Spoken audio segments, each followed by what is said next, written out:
This is a Samsung Galaxy A37, a successor to the Galaxy A36. On the surface, it doesn't look like much has changed, but internally there is one or two proper improvements. So let's talk about it. So a few weeks ago, Samsung announced the Galaxy A37 and A57, the latest addition for the A series devices.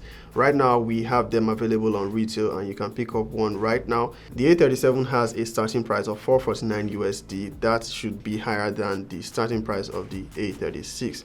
So it begs the question, what proper improvement has Samsung brought here to make this one an upgrade? At first glance, you can tell the device is slightly refined. There is no noticeable difference between this and the A57, and you can also see how it differs from the A36 slightly, but all of the design refinement can be traced to just the camera bump. Nothing much has changed with the build quality. It didn't get any slimmer. The display didn't get any better. Most of the specifications have remained the same, but there is a slight improvement to IP rating from IP67 to IP68, and we also get improvement to the processor performance. As the review progresses, we're going to see how much of a performance difference we're getting here. There's also slight improvement to the main camera. I already have a review on the Galaxy A57. I'll add a link in the description so you can check that one out. So if you're picking up the Galaxy A37, as always, typical of Samsung, you're not getting any unboxing experience, phone and USB-C to C cable. The A37 comes in some interesting color options. Samsung calls them all awesome. I went with the lavender. It still comes with the usual no SD card slot, dual nano SIM cards, eSIM support, optical fingerprint scanner, which works just fine. For memory options, we get the base version with 6 gigs of RAM and 128 gigs of storage, and depending on your region, you can get it up to 12 gigs of RAM, and the max storage option I think is 256 gigabytes. And it looks a lot like the S26 series, but you can easily tell them apart. Unlike the A57, this one has plastic frame, but then the display gets Gorilla Glass Victus Plus also on the rear, which has a glossy finish that of course will attract smudges. On the display, we're getting the same 1080p Super AMOLED 120Hz refresh rate and 1900 nits of peak brightness, which is sufficient for outdoor use. In terms of display quality, no arguments there. It's 6.7 inches, it is vibrant, it's still one of the best looking displays out there on a mid-range phone, except that we still have those bezels there, but that's not a deal breaker, at least for the average user. It still uses an optical fingerprint scanner, which works fine to unlock the device, except that it's not the fastest. Also, it's not in the most convenient position, which is understandable. It's typical of optical fingerprint scanners. In terms of software, we're getting Android 16 and One UI 8.5, which is Samsung's latest software, same software we get on the S26 for the most part. You are not going to be getting some of the advanced AI features you get on the S26 series, but you are getting the improved Bixby integrated with Perplexity. You also get some AI features, which I guess is decent for a mid-range phone, but not the most I've seen at this price point. I saw someone complain of the fact that we are getting One UI 8.5 on an A series device, meanwhile the S25 Ultra Z Fold 7 still does not have One UI 8.5. I guess Samsung needs to do better in that regard. And I can actually understand why the person will complain, because One UI 8.5 is actually so much better. It's improved, the animations are better, some of the customization options are also better. But I'm sure what you are most concerned with right now, if you are watching this video, is whether One UI 8.5 on the Galaxy A37 is fluid enough. For the most part, yes, but I still observed it delaying to respond after leaving the phone idle for a while. After about a minute though, it becomes snappy, but it still has that typical A series One UI behavior. I mean, the subtle lags you get when operating the device sometimes, especially when it has been idle for a long time. Although it's better on the A57. The average user might not notice those as a problem. You probably only notice it if you are coming from a faster or more fluid device. As usual, you'll be getting 6 years of major OS upgrades. For the AI features, as mentioned before, you're not going to get the same level as we get with the flagship devices, but you get mostly the same ones carried over from the Galaxy A36. You find them under intelligent settings. The only difference you find there is the voice transcription, which allows you to transcribe and translate voice calls and call recordings. Which brings us to performance. We are getting the Exynos 1480. If you are keeping track, that's the processor we got with the Galaxy A55. I know some of us wanted what we got with the A56, but you can't have it all. The Exynos 1480 is a solid processor and actually a major improvement from the Snapdragon 6 Gen 3 we had with the A36.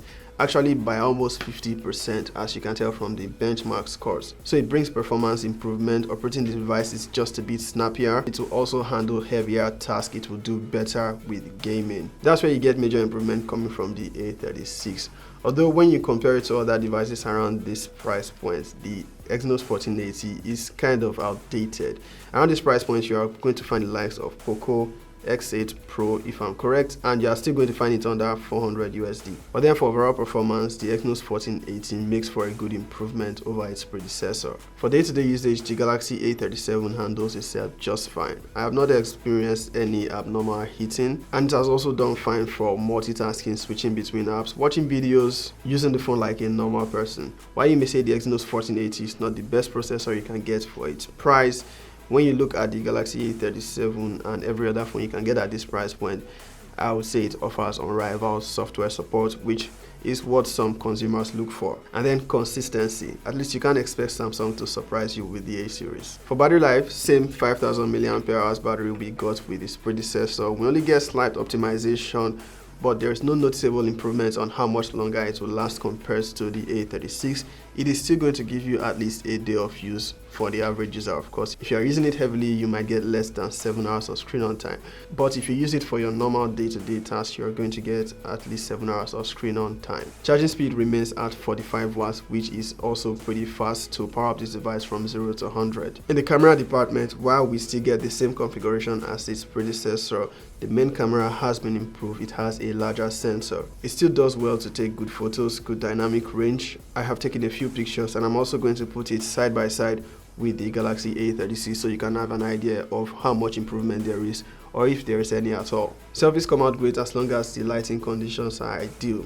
I would not have high expectations using this for selfies in low light. Video recording remains at 4K 30 FPS for both the selfie and the rear cameras, and the results are good enough. The Galaxy A37 on its own is a solid device. You only start to see its lapses when you compare it to other smartphones you find around the same price point, as I've mentioned before.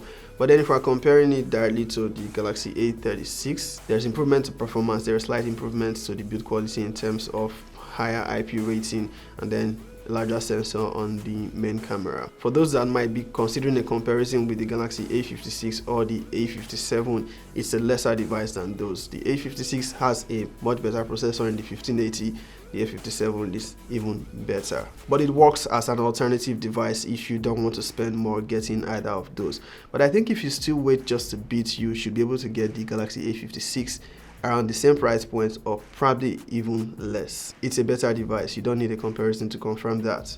Having used the Galaxy A37 for a few days, I'll say it's a solid device in its own right. I've encountered no issues beyond the expected subtle lags that happens with One UI on A series devices, which will probably not be noticeable for the average user. If you have a Galaxy A36, you are probably not going to find this much of an upgrade, but if you have an A35, you are probably still not going to find it much of an upgrade. But from an A34, it's a solid upgrade.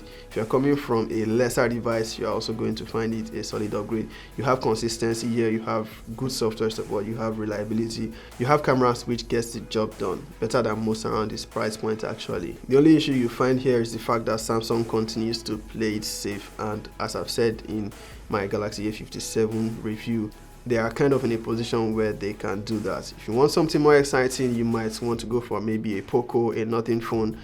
But if you want consistency, longer software support, and for whatever reasons you continue to buy a Samsung phone, it's going to be the Galaxy A37. That's all for this review. Catch you in the next one. Peace out.